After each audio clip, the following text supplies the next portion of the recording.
Welcome to Experimarketing, the podcast where we innovate, create, and appreciate. Powered by Mostly Automotive Marketing with Matt Wilson. Here's the host of Experimarketing, Chief Experimarketer, Colin Kyriakoza.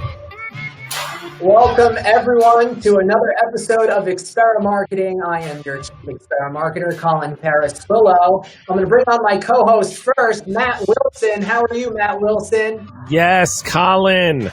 How are you, my friend?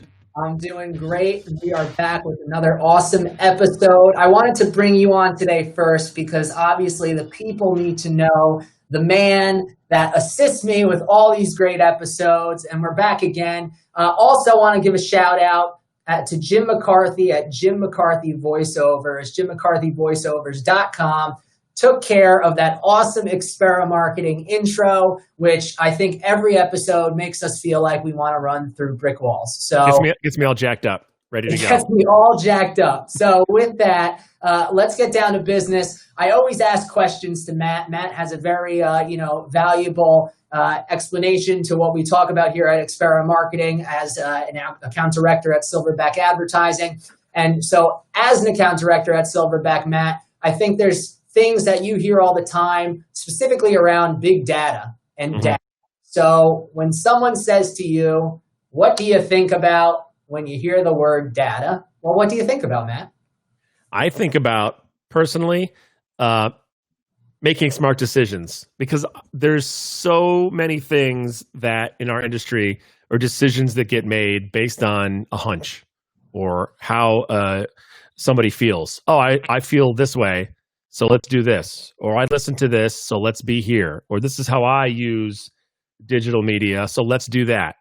But it doesn't matter what you do. It matters what the person you're targeting does. So I love looking at data and numbers. Some people think maybe it'll help me fall asleep at night. I like it. I think it's super important to pay attention to and glean information from. But what about you, man? You're the dealer. Somebody comes to you with data or no data. What do you do?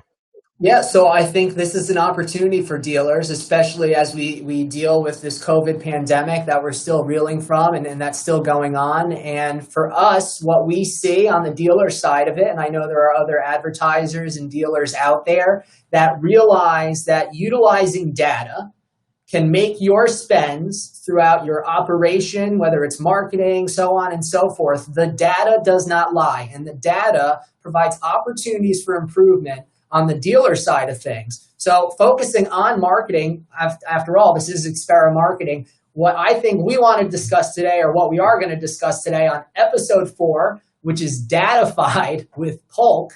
We are actually going to be speaking with the VP&GM at Polk Automotive. His name is Joe Kyriakoza. We're going to bring him on momentarily. But before we get to that, what we want to say here is that this is an opportunity for dealers to learn about Polk Automotive Solutions, the data that they can provide to make dealers' expenditures on the advertising side of things more efficient. We can assure you that when you utilize data, right, we're messengers in this case, but we know it works. When you utilize data, the data will allow you to spend more efficiently and get the same, if not better results with your advertising, which ultimately positively impacts your sales, which ultimately positively impacts your bottom line. And who doesn't like money? I know dealers, out of all people in the world, love making money, and they love a return on investment, and they love proving it with data. So without further ado, let's go right to it. We're going to talk with Joe Kyriakoza, VP&GM, Polk Automotive Solutions. Joe, how are you today? I'm doing great, Colin and Matt. Thank you guys for having me. Really excited to join this conversation. Absolutely. No, thank you for being on. And, I will just keep reiterating, we are so very fortunate to have thought leaders like yourself join us on the podcast. We've had some great conversations in the past. We're confident that this is going to be equally as great. And the reason why, though, is because you power essentially what you are doing, Joe, and what your team is doing is powering the decisions that all of the other platforms that dealers utilize, right? Social platforms and so on and so forth. You are the data behind that, and you are the power that gets our message to those individuals, a targeted message, right? So with that, tell us about yourself, tell us about your background, and then Polk Automotive Solutions. Yeah, no, thank you guys so much. So for me, I'm a guy who's been in the auto industry for 20 plus years, born and raised in the Detroit area, and very much ingrained in this industry for so long. But spent most of my career in the digital marketing space, starting with a very early stage startup agency in the 90s called Beyond Interactive, and then moved into a position at a company called Ford Motor Media, which was essentially the media buying arm for Ford, and ran the digital practice and stood up the digital practice there. It didn't really exist. And then moved into a company called Jumpstart Automotive Group, which is now part of the Hearst Autos channel, and ran product and sales and did a variety of things there. Worked at Data-Logics and built the automotive data business there. We were acquired by Oracle. And then now I run all things Polk Automotive Data and Solutions for IHS Markit, which is our parent company. And what, I think the foundation, and again, for me, I live and breathe this stuff.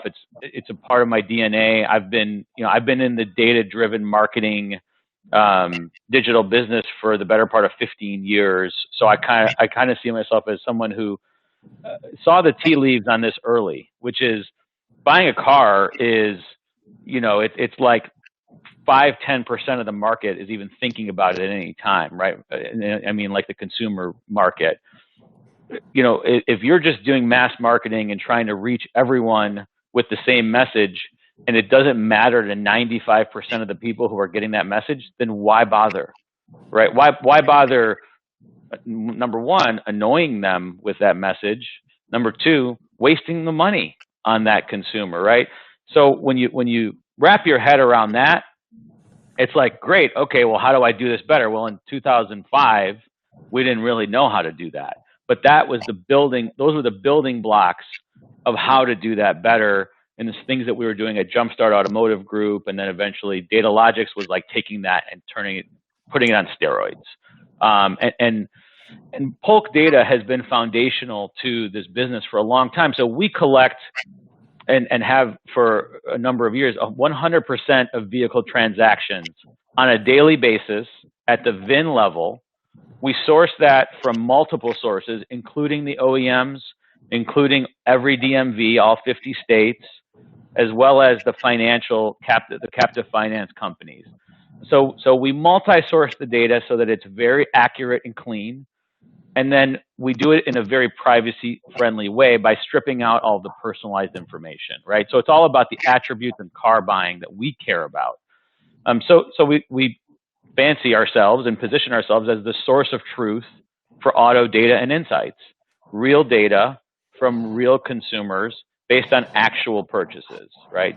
Not just kind of like shopping data, someone looking at pictures of a Porsche and calling them in market, like real data. So, and the way the foundational end of this business is, a person named Ralph Lane Polk founded this company in the late 1800s as a city directory of residents of towns, and then became focused on automotive in 1920, so exactly 100 years ago, and focused on compiling motor vehicle records.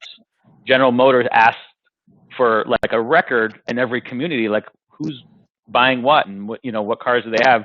So he was friends with General Motors leadership, and that became the foundation of the business. So we like to say we've been slinging auto data for 100 years. Yeah. So yeah, I mean that's what we do, and we've been the authority on all things automotive data. And in the past 30 years, we've turned that into more of a direct marketing opportunity, not just like an analytics view of the world, but like how do I take that data and turn it into marketing for dealers and OEMs?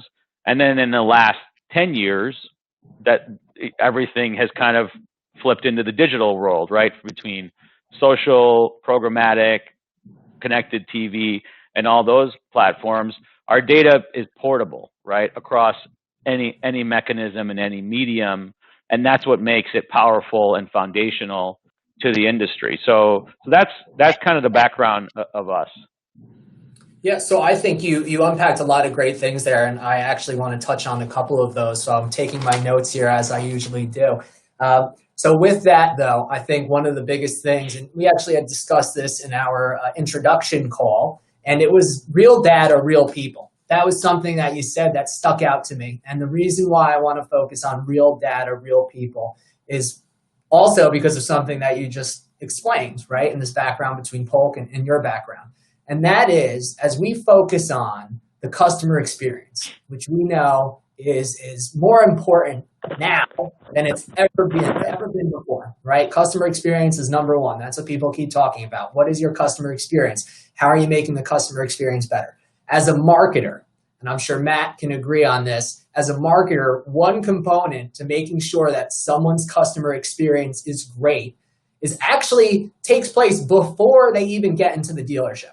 And that's by serving them a relevant message at the right time, the right place, on the right device, and that's what people talk about. So with Polk data, you have that ability to serve that targeted message to these individuals. So I think that that's very important. And I just want to, really highlight that for the dealers and advertisers listening, that right now, I would be concerned making any advertising decisions without data. You need to use data. You need to leverage data, whether it's Polk data, your first party data, your dealership data, which is something we'll also talk about later on in this podcast. But that is the biggest thing. And if we can promote anything here at Experimarketing, even though we innovate, create, and appreciate, yes, innovate, you say, hey, they're trying some things out. You try things out with data in mind. You need to make decisions based upon the data that you have, because the data that you have, your historical data, the data that you can get from vendor partners like yourselves, that is what's going to make your advertising run, full steam ahead on all cylinders. So I just want to highlight that. The other thing, in terms of what you were talking about with that, is the fact that the data essentially is portable. So if we're talking about enhancing customer experience, which, yes, I just discussed, but the component of that becomes right place, right time, right device, so on and so forth. When data is portable, it allows you to fuel your omni-channel marketing experience. So each person is going to go about shopping for a vehicle in a different manner. And the idea for dealers is that we need to be on those platforms the way that a person wants to shop. So it's not that we can segment or silo each individual. Sure, we can build out customer profiles, but we need to understand that, Matt might shop for a car that is in a different fashion than I'd shop for a car. And I'd shop for a car differently than you'd shop for a car, Joe. So the whole idea behind the portable data and why we want to discuss Polk and the value of Polk is because it allows you to fuel those omni-channel experiences, which will ultimately enhance your customer experience. I mean, Matt, would you agree on that? Yeah, absolutely. I think, like you said, a person starts creating an impression of your place before they even go there. Have you ever been to a restaurant and you walk in and you sit down and you're like, before you even touch the food or drink anything, you're like, I kind of like this place. It's like you researched it, you read some good reviews, the atmosphere, the ambiance is great. And before you even try the product, you have a positive view. And then if you try the food and it's terrible, you're kind of like, well, it's not bad, right? But the information that you're presenting and reaching out to the right person, like you said, with the right message could resonate with them early on. Does that answer your question, or am I all over the place? No, I think that that's good. And it actually puts it in terms that I think a lot of people that even, whether they're in the advertising space or not, or the dealer space would understand. I mean, majority of people, yes, right now, maybe they're not going out and eating, but I think a majority of people do understand that you're doing research before you're even going out. I mean, I know I am a culprit of essentially, hey, let's pick this restaurant. My girlfriend and I want to go out. We end up looking at the menu online. I mean, we have an idea of what we're going to eat before we eat go to the place and eat. And yes, sure, we might look at some options once they're there, specials that they might present. But I think that there's actually, as crazy as that is, there are parallels between that and what someone would do at an automotive dealership, or at least during the automotive purchase process.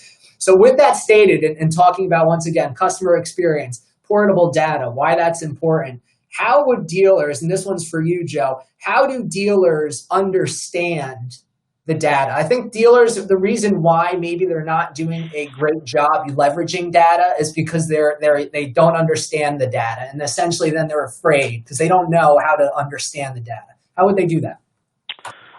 Yeah, I mean, I think it goes back to what you were just saying, which is right place, right time, right message. That if the mantra for addressable or digital advertising is right place, right message, right audience, right time, we're providing for sure the last two, the audience and the time. And what I mean by that is the hardest thing to decipher is when a consumer is actually in market. Right. Because there are a lot of errant signals that you might think, oh, well, yeah, they were on my site last week, so they must be. Right. There's a lot of false positives in data. That's another thing, when you're talking about how much you love data and how much it really can inform everything, you also have to be able to separate the signal from the noise. And there are a lot of false positives in data out there that are being sold, that are being distributed, marketed, and monetized that shouldn't be, or at least shouldn't be at the value they are, right? So if we're talking about right audience and right time, we deliver on those for sure. And then even right message, we inform it, right? Because if we can tell you that Colin is a Honda owner with a history of leasing cars, and you're trying to conquest him into a Toyota, the message is going to be different than if you were trying to just sell him another Honda. Right. And so that data point informs the message in a way that it never could before. And it's not about you personally, it's about the attributes that you have, right? That you historically lease cars and you historically own Hondas. So being able to take that kind of information and apply it is number one. The portability is the key. So we do everything we can to make it super simple for the dealer to do this. Our job and our mission is to make our data ubiquitous and available on every possible platform and channel, and make it frictionless, so that it's easy to utilize. So we partner. We do that. By doing that, we do all the hard work by partnering and integrating in the background with all of the companies, people that you've talked to already, Bob Lanham at Facebook and his crew are good friends of ours, and they're very much partners of ours, and we integrate directly into their API platform so that dealers can have easy access to the data in their agencies. Pinterest, Snapchat, Google, Amazon, and increasingly areas of advanced, TV like Comcast and Samsung and Ampersand. These are the leverage points that make it really easy for dealers to work with us. Sometimes you do have to ask for it by name, though, as a dealer or as an agency, right? You have to kind of say, hey, do you have Polk data? Do you have access to it? Can I make that part of my program? So that's really how we make it available to dealers and make it accessible, and we try to make it as easy as possible. It's a complex, data can be a complex thing, but we try to simplify that complexity. Yeah, no, and that's, one of the great things I think that Polk does is it simplifies the complexity. And so once again, touched on a lot of great things there. So I think there's a couple takeaways from that I want to reiterate for the dealers. It's most likely that the people that you're already advertising with, so dealer community, listen up, this one's for you. The people that you're most likely advertising with out there, so Facebook, Instagram, Google, so on and so forth. We know that once the COVID pandemic, really was rampant back in mid-March, most likely, when a lot of different dealerships had to shut down due to different state mandates, dealers did one of two things. They either shut all advertising off completely, I mean, the future was very uncertain at that time. They said, we can't spend any advertising dollars. We need to save as much money as we can, put it in the coffers. Other dealers said, okay, I'm going to stop spending on the tried and true methods like search engine marketing, so on and so forth, and move that money towards social media. And we saw that there was this massive influx in expenditure on social media. And that was because the audience, your captivated audience, was now home. They weren't going to work. They were sitting in front of their computers or on their mobile devices, digesting or consuming, countless hours of feed on their various social networks. And then even though I said one of two, there was a third option. I don't know how many dealers actually did this, but I know there were some out there that said, hey, this is the time to spend more money than ever. So, I love those dealers. Yeah, I'm sure you do. From the ad agency perspective, I'm sure you do. And so with that, I just want to say that, you had touched on it, Joe, the platforms that your dealers were spending money on. Sometimes, and I know as a dealer myself and as a digital marketer at a dealership, my job, quite frankly, in its simplest terms, and I'll say this, is actually to be the biggest skeptic ever. So people say, no, you're responsible for generating opportunities for sales. Yes, that's a portion of it. But I would say as a digital marketer, you need to be a skeptic.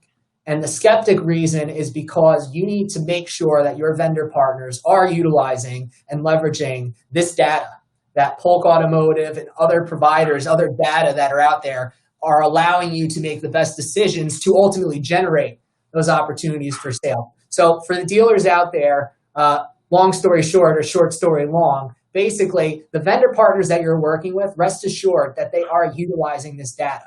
The ones that you're not too sure of, do not be afraid to ask. You do not get unless you ask.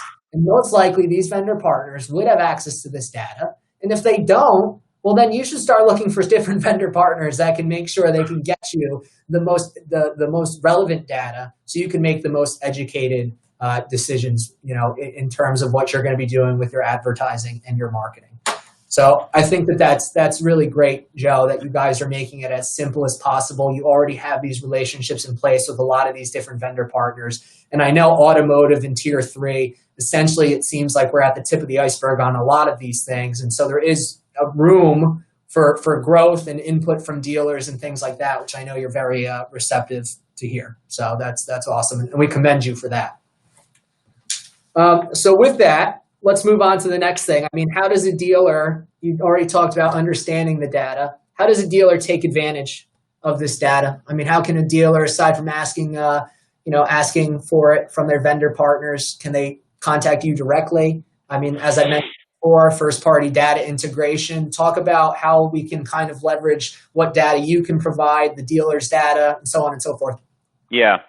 No, that's, I think when we come to a dealer, and we do work with dealers and agencies and service providers in the space directly, because a lot of times, and a lot of where we see this going, and I'll talk about this a little later too, is we want to be able to sell you our data directly so that you can then plug it in wherever you want versus it being kind of singular and linear within each platform.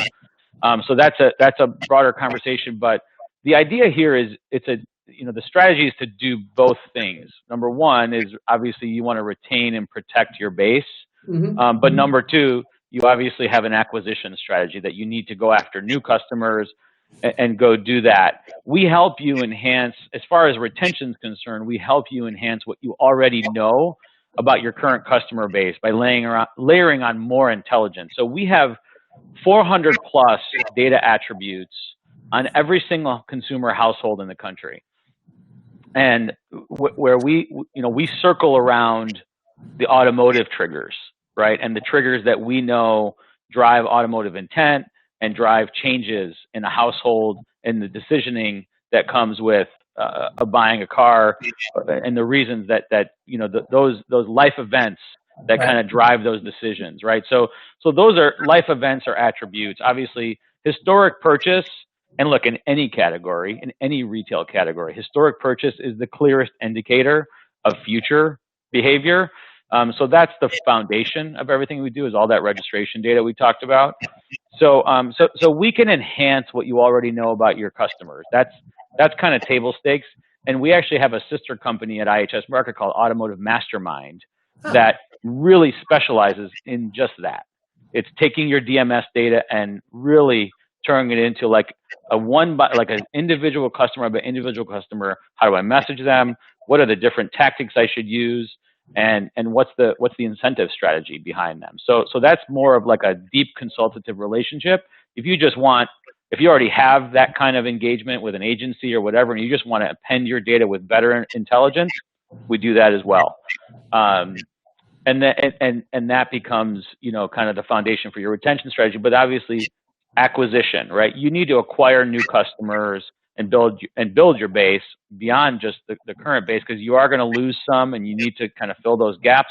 But you also need to create growth and incrementality. So we do it with our audiences. Our audiences being, we have over 2,000 syndicated audiences, meaning everything from body style to make and model, to financial, lease versus buy, right? So being able to say, hey, I have a campaign coming up, and I want to do a sell down of my Accords, and I want to reach anybody who's in market for a midsize sedan, and with a lease promotion. So I want to also, kind of add that trigger that they're a lease customer.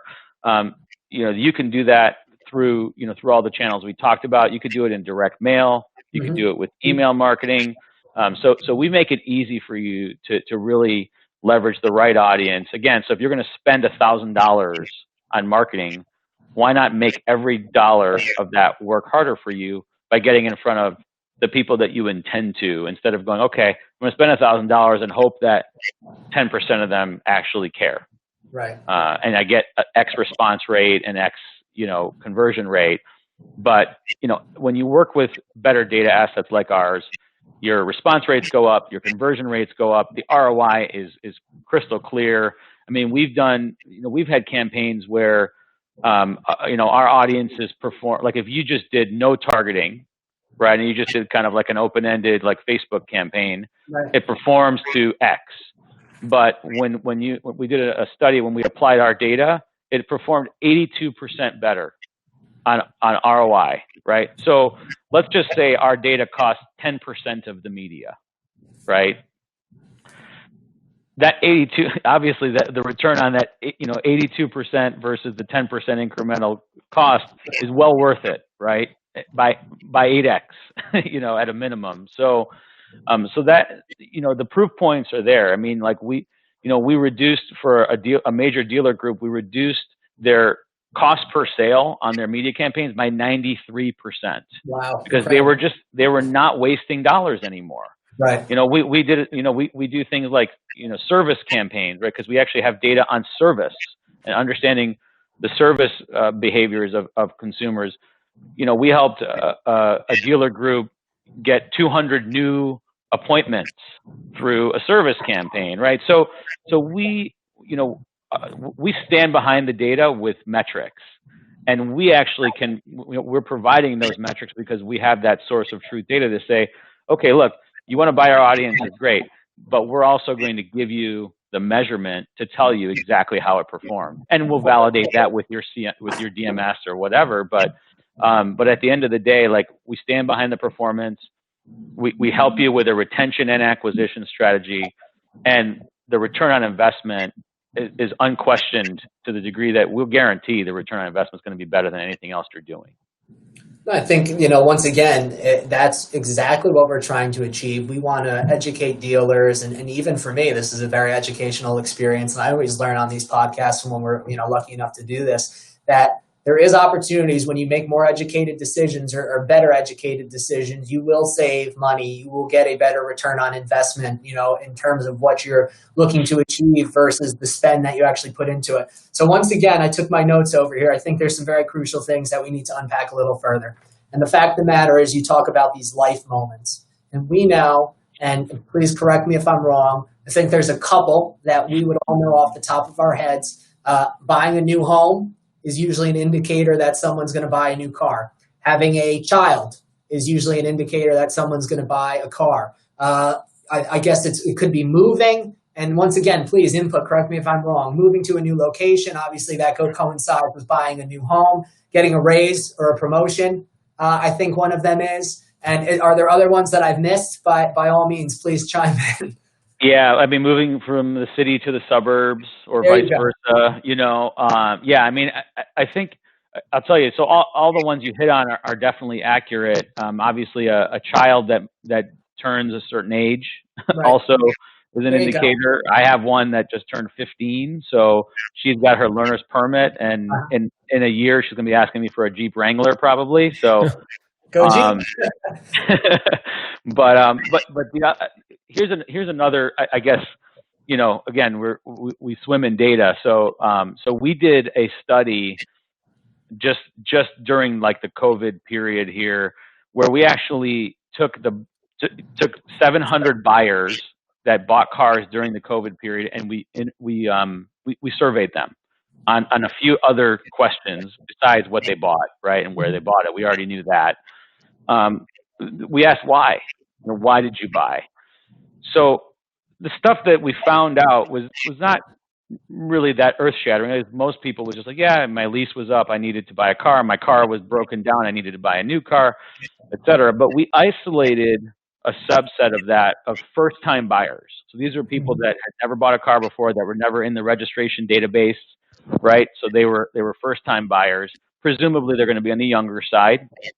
But the intriguing facts that came out of that were the number one reason that those people indicated they bought was because they wanted to buy the car for travel, right? So they wanted to go on road trips, right? Right. Because they really weren't flying, they weren't going on, like a lot of younger generations value, hey, traveling the world and getting on a plane and going, to a foreign country to experience different things.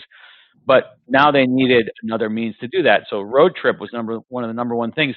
One of the other top things was top reasons that they bought was because they no longer wanted to rely on public transportation, right? So again, like when you start to think about what are the life events or key triggers, those are changing, right? They're also evolving with the way that that the world is working now. So. Right. And I think as the application of buying a car becomes more digital, we'll start to consume more of that information as to why people are making those decisions or what are the triggers that are driving them there. Yeah, no, fascinating times ahead, honestly. That's one of the things I think what I want dealers to start thinking, because this is how we've started thinking, and it's not necessarily the right way, but it seems to be the way that's working, right? So in that sense, I'm going to say it's the right way.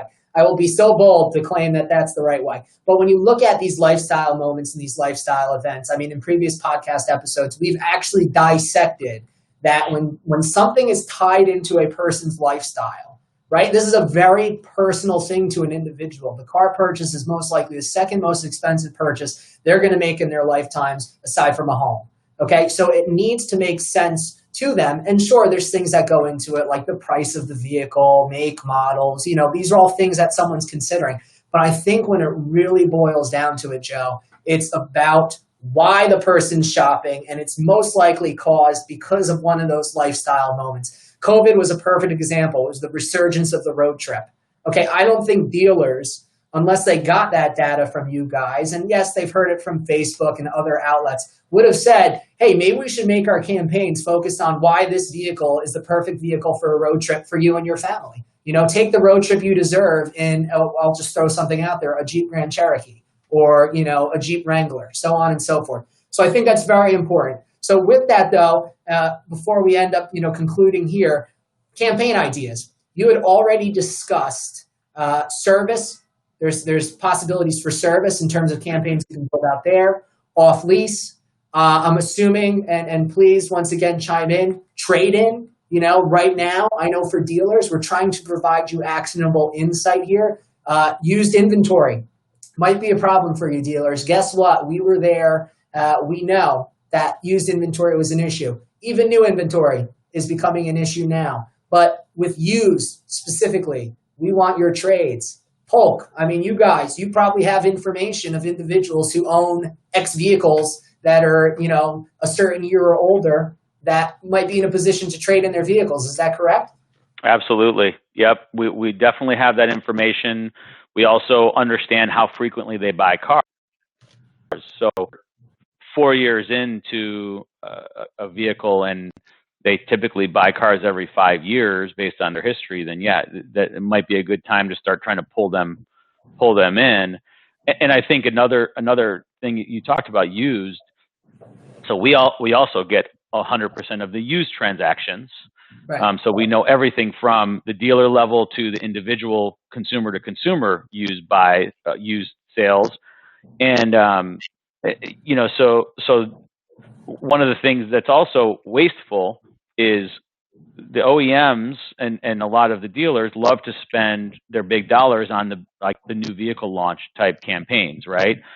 But in reality, 3 out of every 4 car buyers buy used cars, right? So at the end of the day, how do you isolate your new vehicle launch message to the 1 out of the 4 buyers who is more interested in new cars, and then in the used car realm, that you can message them with your used car inventory, right? So we can help you isolate all of that, so that your messaging, again, like we inform the messaging, because your messaging can be focused to the right individuals based on that background that we have, and leveraging your used car inventory to the people that like only buy used cars, right? There's plenty of people in this country that only buy used cars because they think, hey, new car is a waste of money. I'd rather just buy one that's 3 years old and, buy it for, 30% of the value of a new one or whatever. So those factors all matter. Again, like you can just go at all the people who.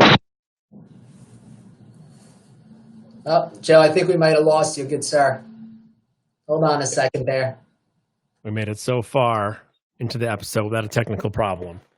Might be your headset there. Wait, Can you hear me now? Oh, there we go. Got you now. Good. Sorry about that. No. Yeah. So I think what I was saying is you can throw a bunch of money at all people who are in market, and you're doing a little bit better.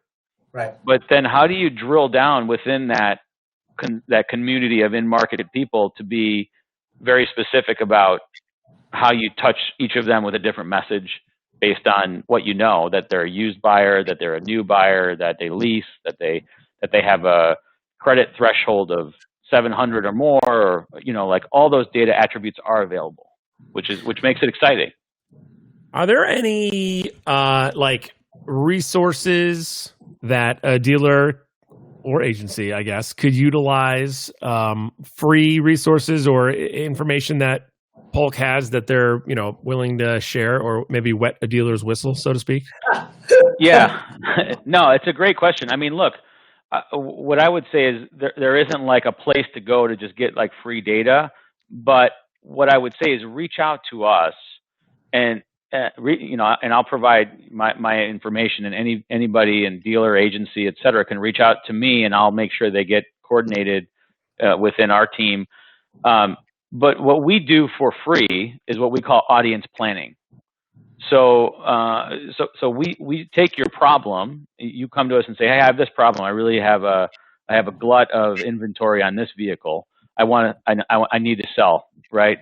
We'll come up with an audience plan based on what we know about that vehicle, what we know about that vehicle buyer, and then the trigger points that we think matter. That turns into, hey, these are the 3 segments of consumers we think you should reach. We'll do that research for you, right? And then we'll help you plug it in wherever you need to plug it in, right? You want to do it on Facebook, you want to do just a direct marketing campaign. We will do that. That's like kind of free consultation that we give all of our customers. We don't get paid until you deploy, right? Until you do something with it from that point. Very good. So we'll make sure to get your information out to the dealer community. When we end up launching this podcast, we will have all that information, whether you tune in on YouTube, LinkedIn, or on the actual podcast itself. It will be in the description. So Joe, thank you for that. Now, before we conclude, I just have to ask you, because we always see if something's coming down the pipe. So is there anything that you can talk about from Polk that is coming down the pipeline? And I love the if you can wet dealers' whistles. So is there anything coming down the pipeline from Polk that you can talk about? Yeah, I mean, how much time do we have? No, we're working on a lot of stuff. I mean, we have so much that we're working on, especially in the tier 3 space. I mean, we have a lot of history in the OEM space, but we're really investing in tier 3. So one of the things that I can talk about now, it's been kind of under wraps for a few months, but one of our big, I would call it like COVID projects is, we kind of looked at the world and said, hey, there's 17,000 franchise dealers. There's another X number of thousand of independent dealers. We'll never have the horsepower to talk to all of them, right? So how do we make it easy for them to come to us and use marketing and platforms like this to talk about those things? And we're building, so we are building a portal for dealers to easily purchase our data directly from us, whether it's the dealer or they want to use their agency, can do it, their service provider. We are making it easy and available, and we're starting with Facebook as our first, Facebook and Instagram as our first kind of integration point for this, where a dealer can literally go in, buy our data for $299 a month, unlimited use of our data, and all they have to do is put in their Facebook Business Manager account ID in the process. Because we have an API integration with Facebook, as soon as they hit submit, the data flows, they pick the segments they want, the data flows right into their audience manager account or their business manager account, and they're away they go, right? And then they run their campaigns as they normally would. So that's super exciting. So that's going to be launched sometime this quarter. We're going to officially launch it, but it'll be at polkdealermarketing.com. Pretty straightforward. polkdealermarketing.com. It'll be easy to use. And then we're also creating partnerships with the agencies and service providers in the industry where they'll essentially just kind of white label it as part of their offering as well. So it'll be integrated and plugged in to their solution. The really cool thing about this is if you subscribe to this service, we will provide free sales match on a monthly basis included with that $299 a month. That alone is worth more than the $299 a month. But we stand so strongly behind our data asset that we're willing to provide that free sales match because we want to prove to you that it works. Right. So that comes with the program, and then quickly behind that, you're gonna be able to you're gonna also, in addition to Facebook and Instagram, you'll be able to add direct marketing, right? So if you just want to download a list so that you can send direct mail campaigns to them, we're going to make that available on this portal as well. So it's literally just press go and then it's easy to do from there.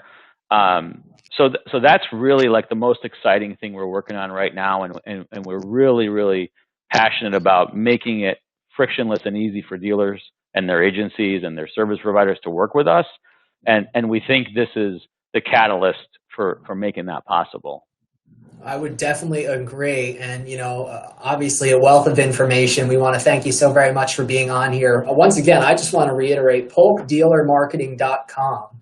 That's where you'll be able to go and essentially get access to all of the data that we just discussed. I want to thank Joe for being on. And before I let you go, Joe, John Gray, who was the gentleman, so head of U.S. Automotive over at Pinterest, right? Global strategy lead actually over there, put us in touch. So thank you to him. He dubbed this the Kyriakoza Challenge, which I thought was great. So I want to pass the Kyriakoza Challenge on to the dealers out there listening. And what the Kyriakoza Challenge is for you is to actually become familiar and comfortable with data. Don't be afraid of data. Data is going to help you take your operations to higher highs. It's going to enable you to cut costs on your marketing, and then you'll ultimately be able to probably apply that to other parts of your operation and save money in the long run. So with that, once again, thank you, Joe. Joe, we hope to have you back on. We'll have all of your information out there when we put the podcast up for our listeners to hear on demand. So thank you for joining us. We appreciate it. Awesome. Thank you, Colin. Thank you, Matt. I really appreciate the time. Great stuff. It was our pleasure. Thank you. Well, Matt, have you been data-fied? I like it. I've been data-fied. I think dealers need to take advantage.